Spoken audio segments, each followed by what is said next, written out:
Why is it a passion?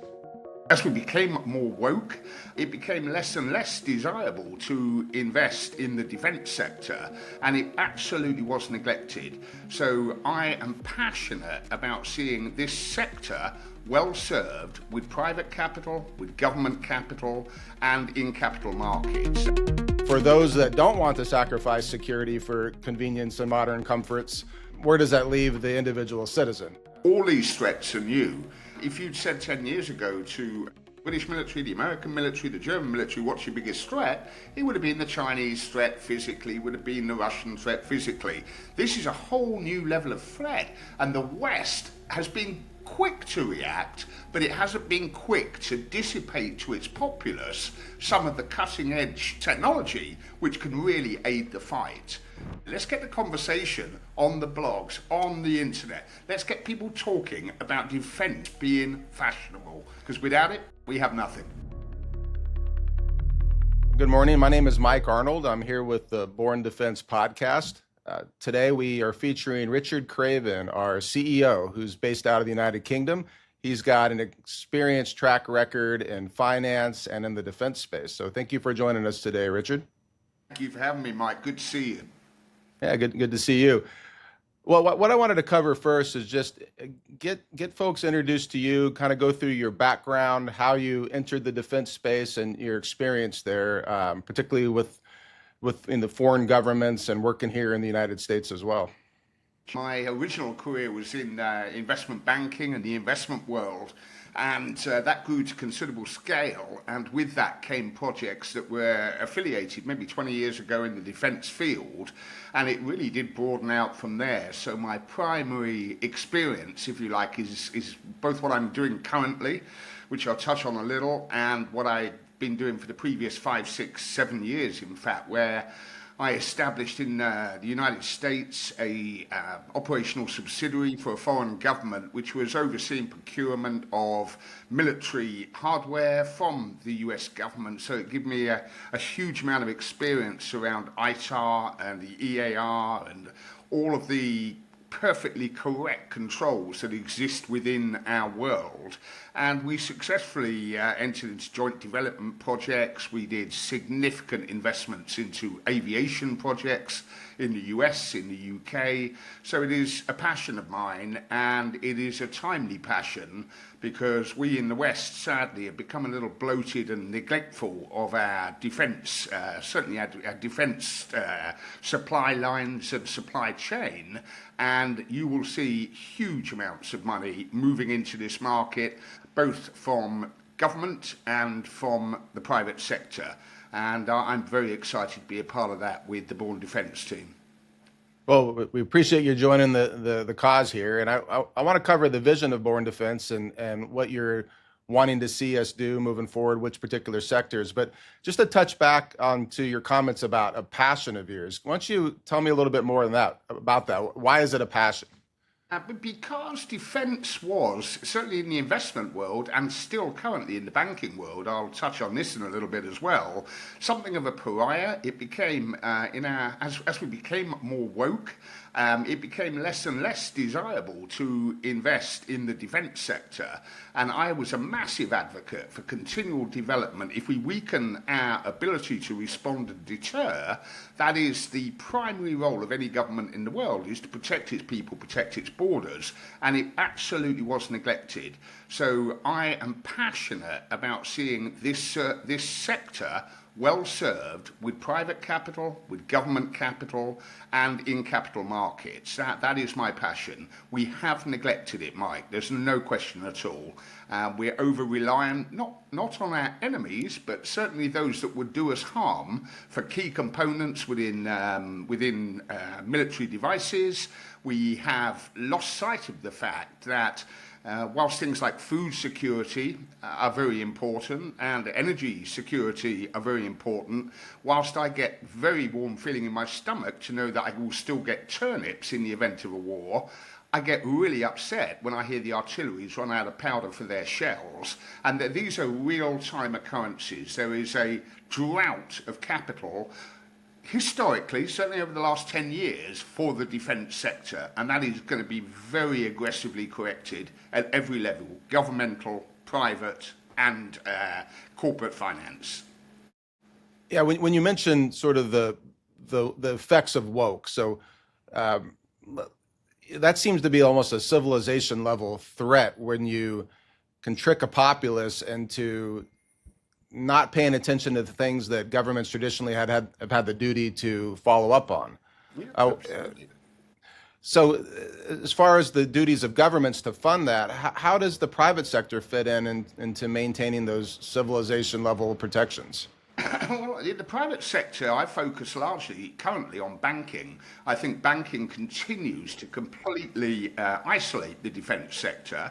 If you are an SME in America, in Europe, and you're providing nuts, bolts, widgets, wiring looms, aluminium panels for the defence sector, you will not be able to go to your commercial clearing bank and obtain lines of credit, even against government orders. And the reason for that is reputational damage for the bank, lack of understanding by the banks of the regulatory regimes that exist around defence. They have completely removed themselves from that market, and we will help plug that gap. Yeah, so what you identified as a risk factor, that at least a perceived risk factor by the folks that have been traditionally available to fund defense and national security, and one of the perceptions is if we do it, we'll get canceled. This won't be supported by our stakeholders. That's one risk factor, and the second risk factor being violating some sort of regulatory regime. You mentioned ITAR, EAR, and how as a CEO, how as a company do you mitigate against those regulatory risks to make sure that you're not funding or somehow things may be getting redirected into the wrong hands? Like, what are some of the ways to mitigate against that from a corporate finance or corporate governance? The route we're going to be adopting is surround ourselves with excellence.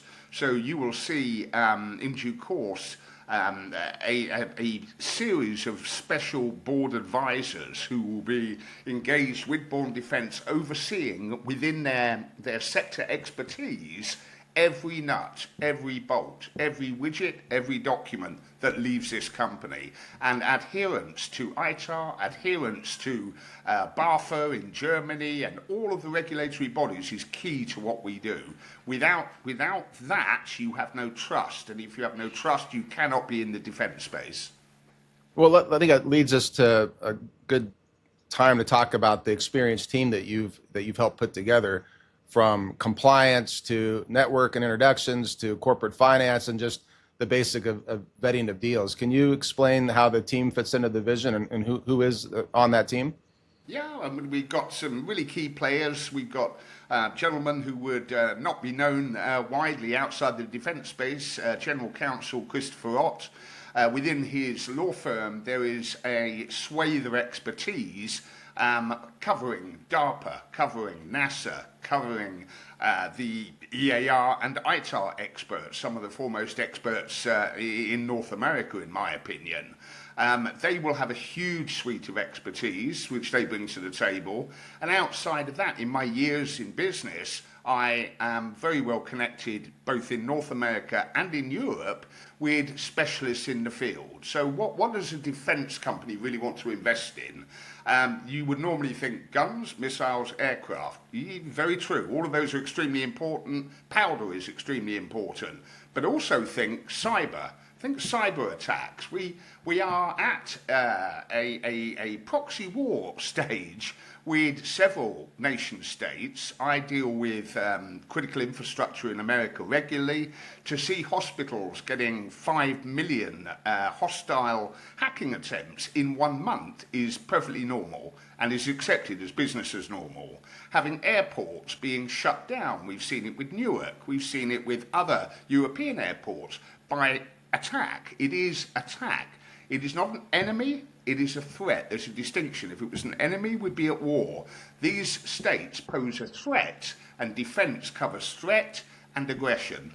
Yeah, so from the just war perspective on how you envision the company investing ethically in peace through strength, through deterrence, with the goal of ending the forever wars. How does that mantra, this prism to put all deals through, how does that relate to cyber defense, for example?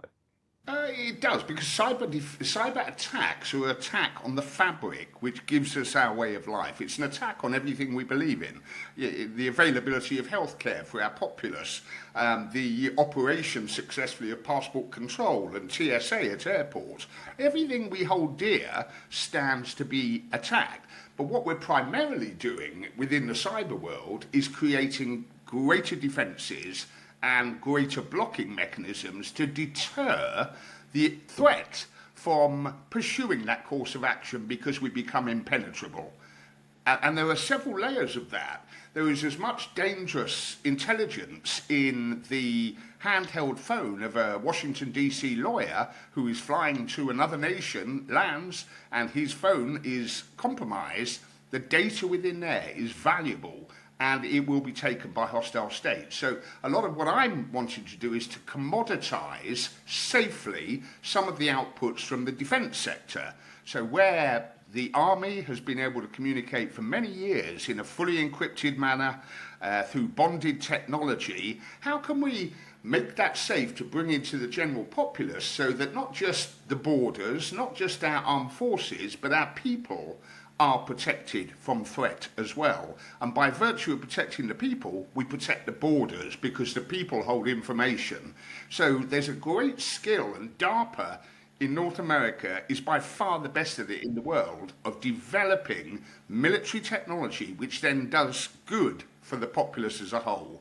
And I really want to work on that mantra in the context of just war. It is a set of rules which clearly define when you go to war, how you go to war, how you need to be authorized to go to war, what the objective is, when we stop, and when we stop, what do we do then? That is a complete opposite of many creeds who would be our enemy, that just have a mantra of hatred and a forever war. And forever war is what we've got to get away from.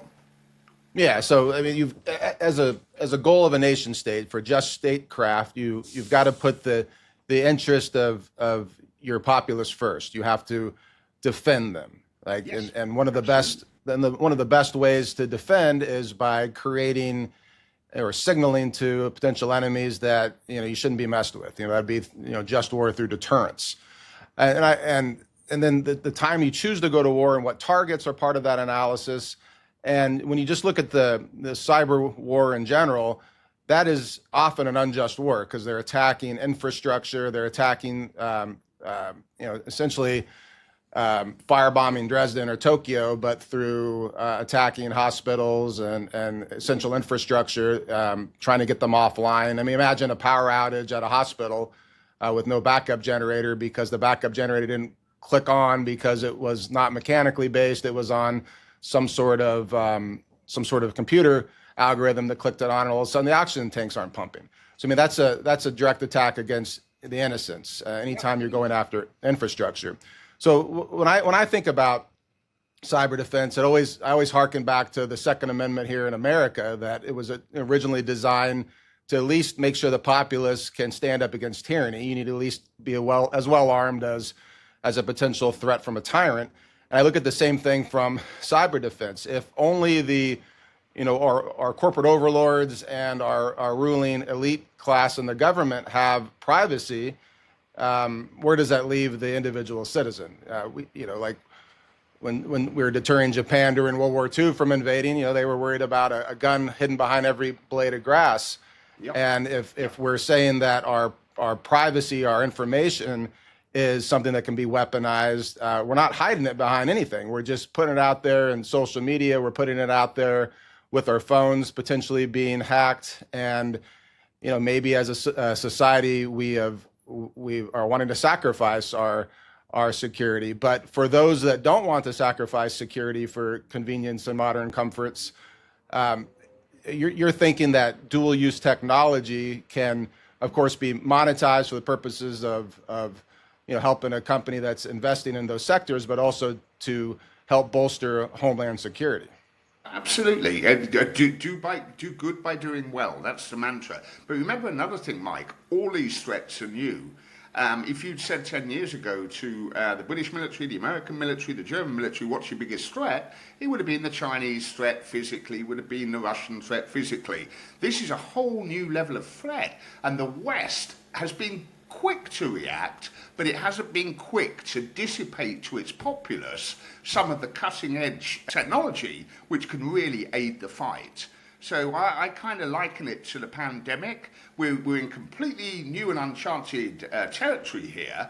We've got to react, we've got to throw public money, we've got to throw institutional money, and we've got to destine the technology to be deployed with the populace.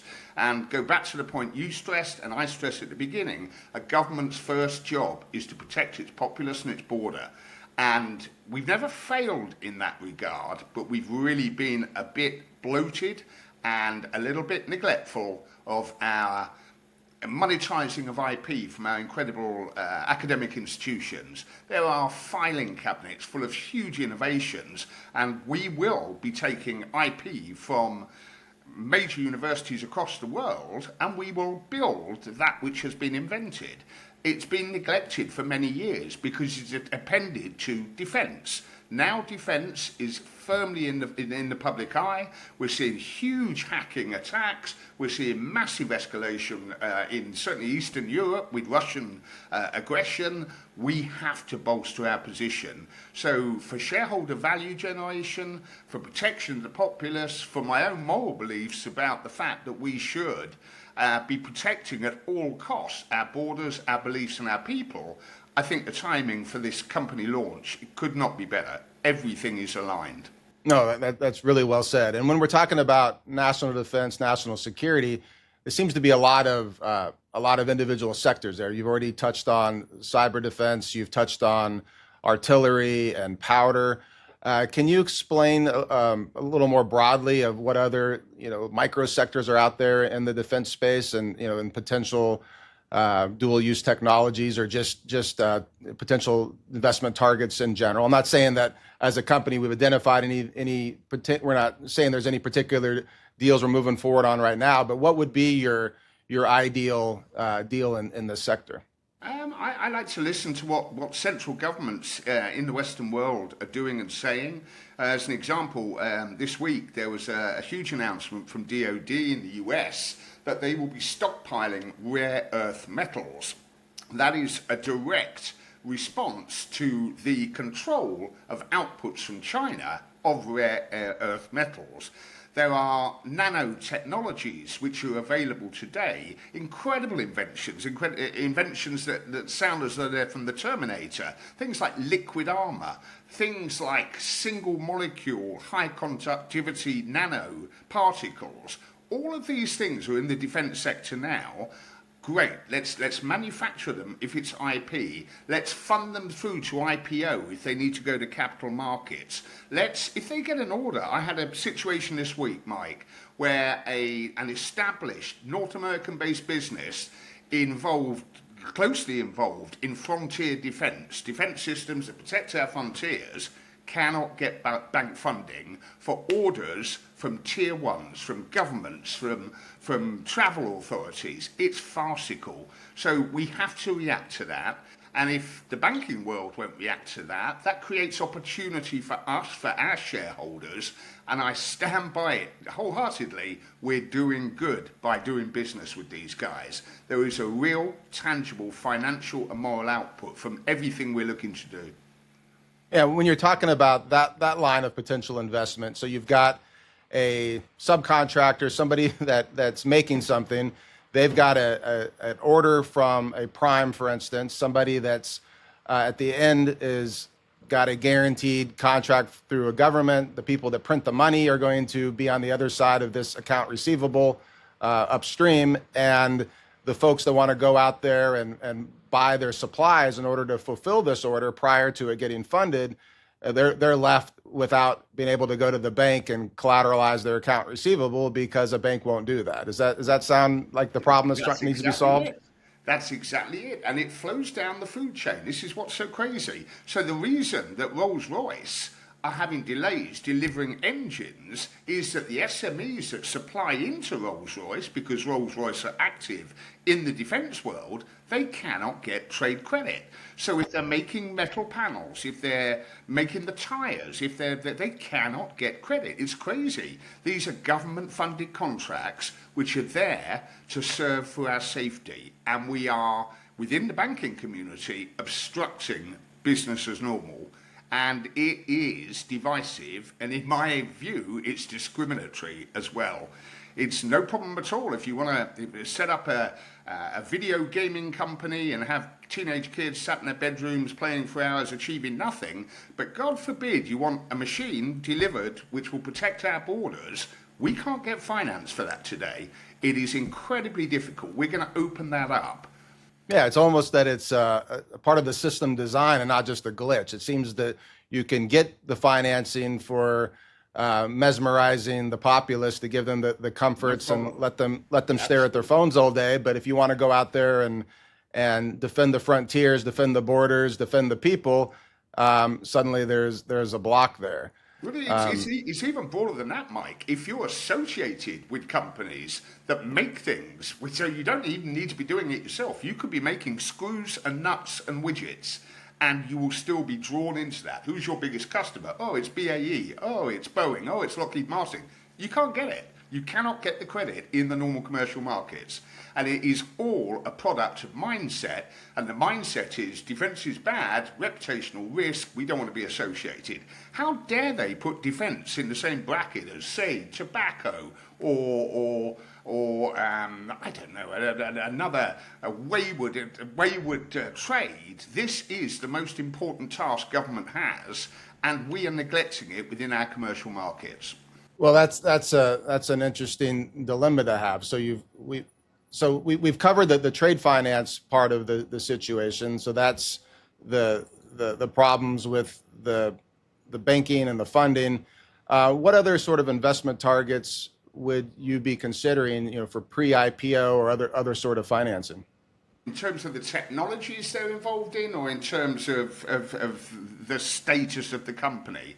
So we've got a broad range of potential portfolio that the board and the investment committee will be considering, and they're across the whole spectrum. It is hardware, it's software, it is armament support, it is supply chain bolstering for basic military activity. It is very top-end obfuscated communication systems.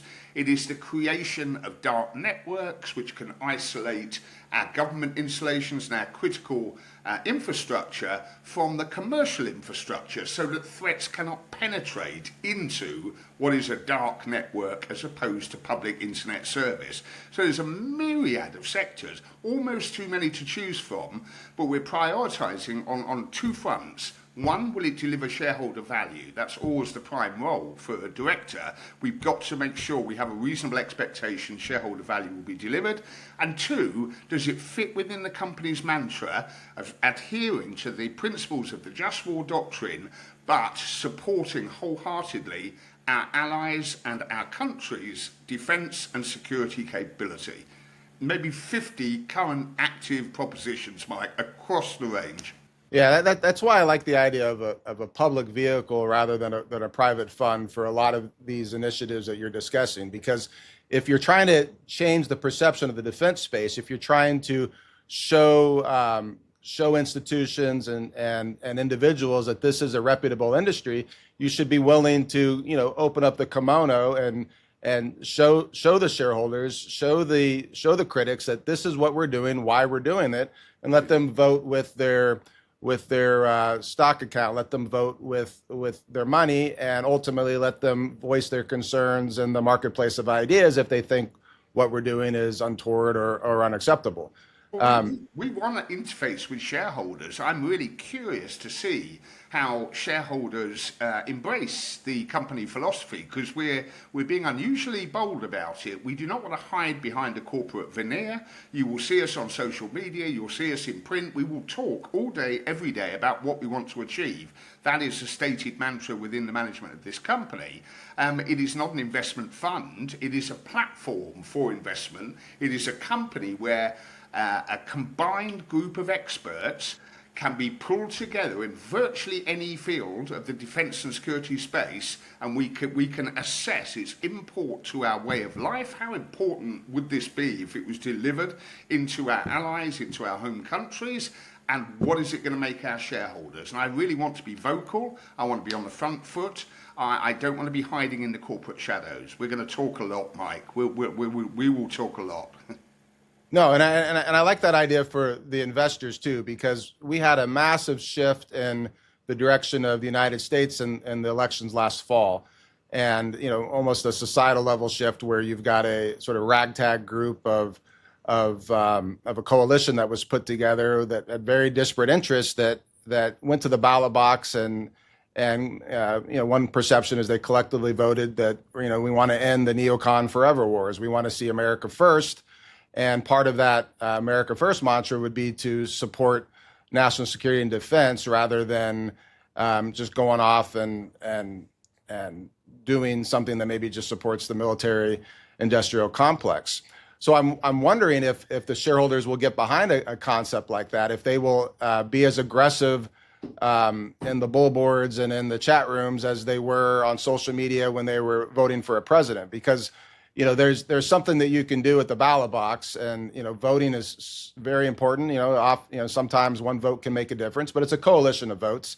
But a coalition of shareholders can make a difference too, because they can bind together and they can talk, and they can move the needle on what interests them. And I'm interested to see how they react to this novel concept in the defense space where the public markets meet.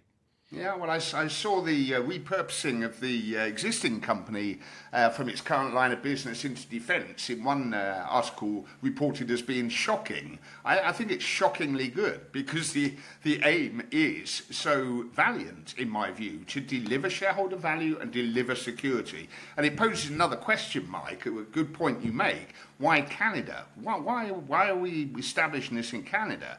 Canada is not bogged down with the years of regulatory burden, inertia. It has a real drive, and Canadians want to invest in Canada.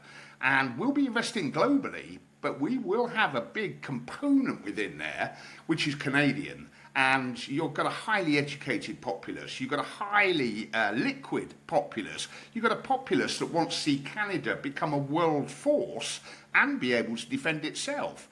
And I can think of no better place to be than Canada, because it is not bogged down with history. If you go to Europe, we still go back to pieces of parchment which explain how we should be conducting ourselves in war. It's not relevant anymore. War has changed. The world has moved on. The Ukraine has shown us that we need a $3,000 drone with a hand grenade on it to take out a $28 million tank. Now, we can be in that market. So how can we make as many drones as a deterrent as Russia and China are turning out?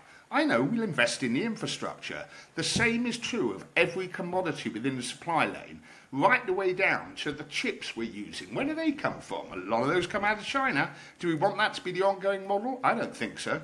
No, that's very well said. So you've got a system that in Canada, where you've got a smart populace and you've got investors that are willing to take risks, because you hear the metaphors about this is the new gold rush, the green rush, or whatever the new talk of the moment is, and that's literally what Canadian investors are good at. They're good at investing in natural resources. They're good at identifying potential ways to leverage their God-given rights to their natural wealth and put that into value.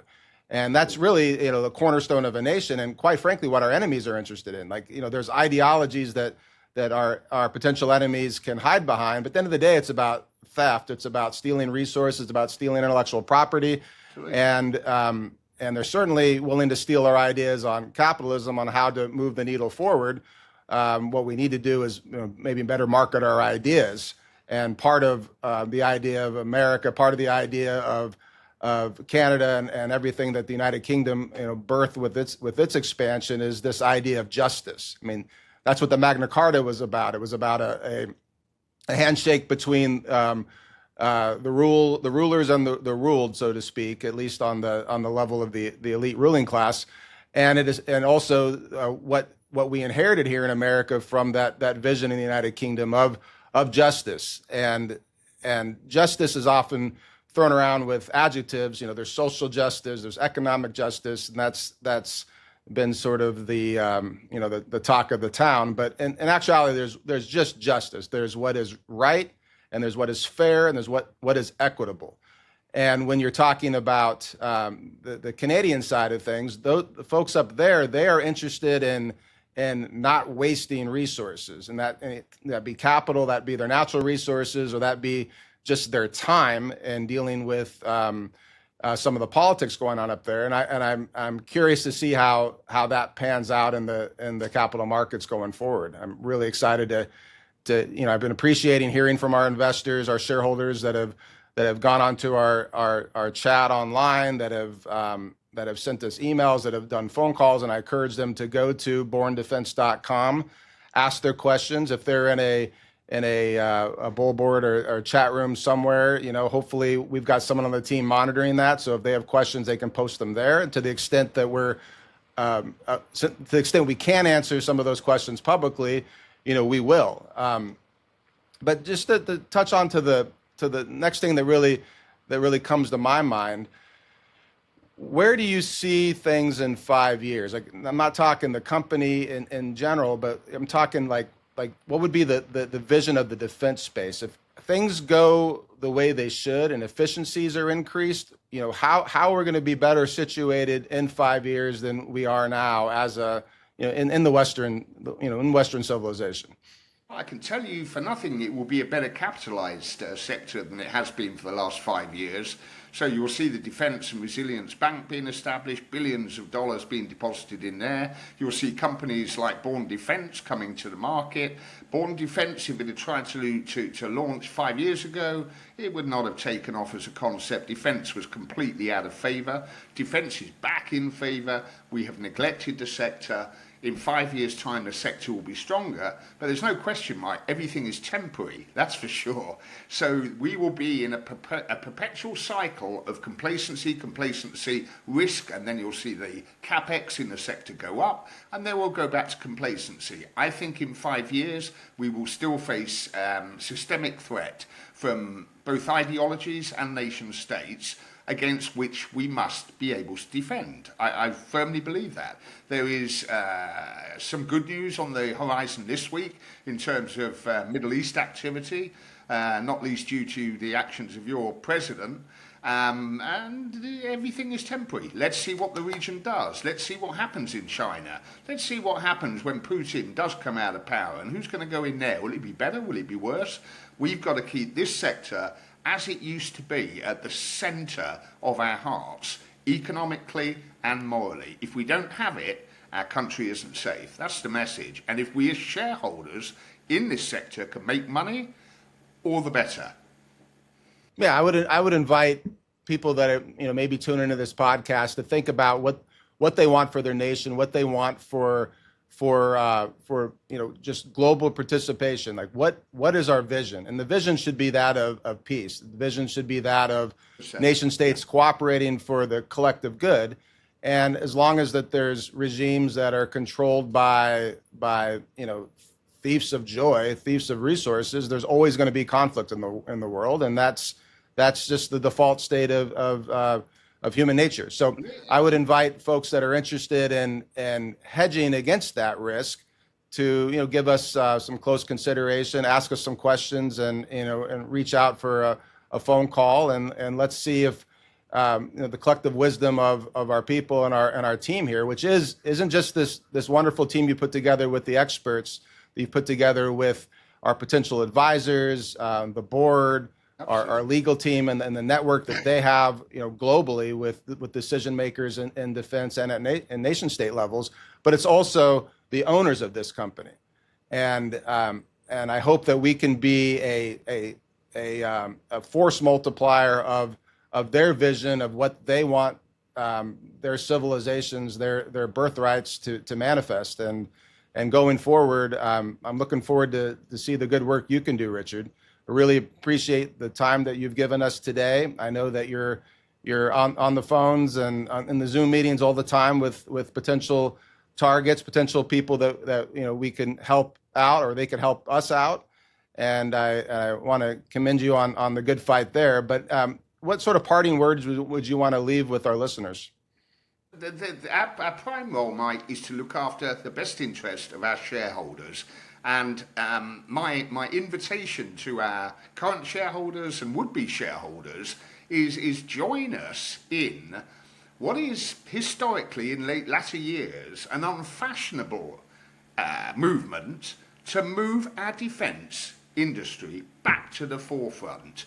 We can support as many initiatives, woke initiatives, flowery initiatives as we like. I've got no problem with that. But do not do that at the expense of defence, because without defence, there is no woke. You lose control of your borders, all of our free speech, our ability to worship flowers, our ability to do all the things that people seem to enjoy these days, be a bit unusual at a dinner party. Talk pro-defence, it gets a reaction. And it is an argument that's actually quite difficult to lose based on recent world events. So I'm really excited about it. I want to engage with shareholders. I can't wait to show shareholders the portfolio, the early day portfolios we're going to bring, but don't be shy in talking about it. Let's get the conversation on the blogs, on the internet. Let's get people talking about defence, not offence, defence being fashionable. And it should be, because without it, we have nothing. Well, let's make the pursuit of excellence great again. That should be the mission of the day.